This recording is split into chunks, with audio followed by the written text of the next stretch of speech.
How are we getting on, folks? Look, I have to say, I wasn't confident going into today. My form around Punchestown never really stood up, but I think it's safe to say that it's possibly been one of the most, I suppose, successful days for tipping horses. If you take out the likes of the two non-runners we had, one of them was the next best. And as well as that, Yaboya, who was unlucky to fall, I think it was 2 or 3 from home, when he was completely galloping all over the front two, and looked like he was going to, I suppose, take the lead going into the straight. We had 4 winners. Look at when you put it all together, that's 4 winners from 4 races, and it's possibly the closest thing to a clean sweep you could really get. It's safe to say that we're well and truly in the money. I don't think anyone could disagree with it. We had a 3-1 winner with Scholastic, 11-2 winner with Jack Hackett, and an 18-1 winner with Rebel Gold. As well as that, we had I think I tipped them up last night, Robinia at 11-8. When you pull it all together, that is one hell of a return. But look at Punchestown again tomorrow. I'm going to stay relatively pessimistic. I'm not going to scream and shout about it too much, but there are some very nice prices in here, and possibly one of the biggest price horses that I've ever tipped up, really, at the end of the day. But first race off, anyway, at 150, we're going to go with the Shunter at 4-1. 2 Mile 4 definitely looks to be this horse's trip. Emmett Mullins had him well primed for the day in Downpatrick last time out, when obviously he was going away winning at a very stiff 2 Mile 3. Punchestown isn't, I suppose, there's a small incline around the back, but for a lad that's actually never been to Punchestown, it looks to be a fairly flat enough track. So the extra furlong really shouldn't be, I suppose, too much of a hindrance when you consider this horse was going away at 2 Mile 3 at Downpatrick, possibly one of the stiffest uphill finishes that Ireland has to offer. I definitely think, look at, he's well primed, he's well handicapped. I think 4-1 is a bit of a crazy price, if I'm totally honest with you. I think this is definitely going to be one of the horses to follow this season. Emmett Mullins definitely looks to have him well primed, and it looks to be the Shunter's best year so far.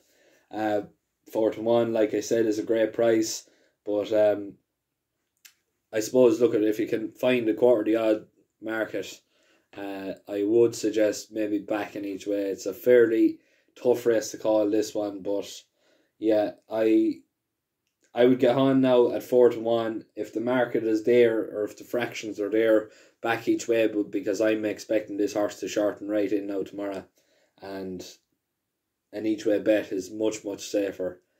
Now the 225, definitely an each way shout here with this one. We're going to go with Stylish Moment at 14-1.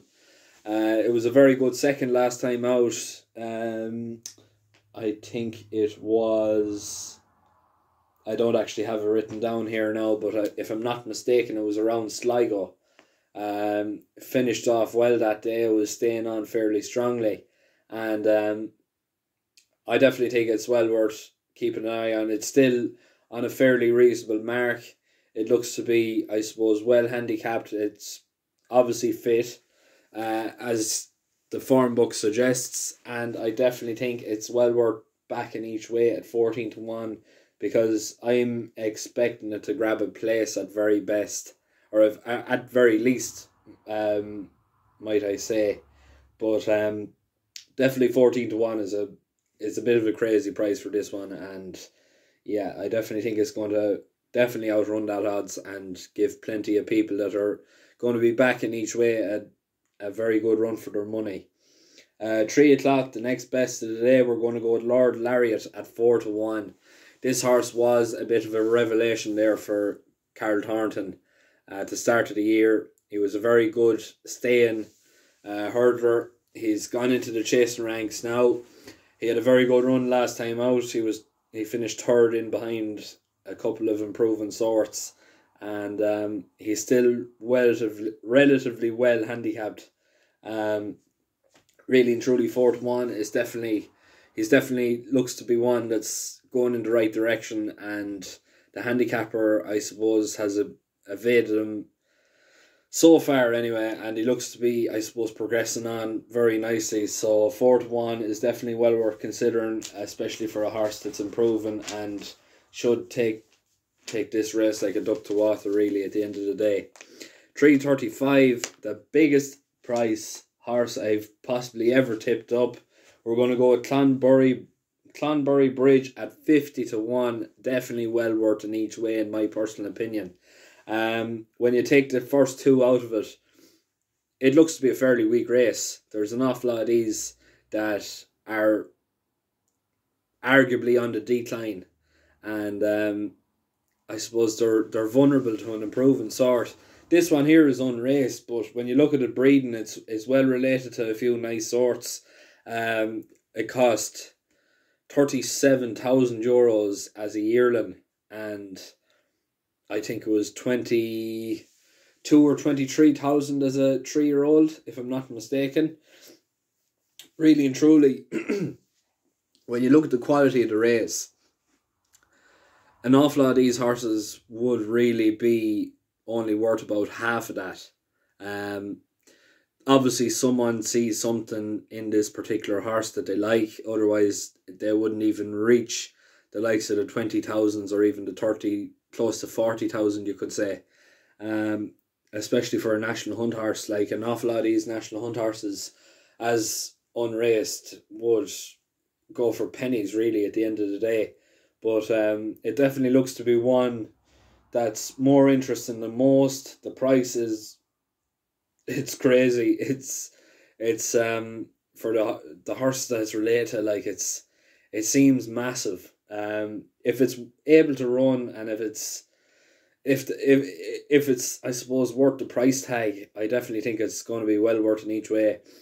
This Mr. Jackman definitely looks to be the one that's going to win it here, but when you're looking at overall value, 1-2, 50-1, it makes, I suppose, little sense to me why you'd back at 1-2, unless you're going in for a big lump sum. But the risk is always greater than the reward, and very small stake each way at 50-1.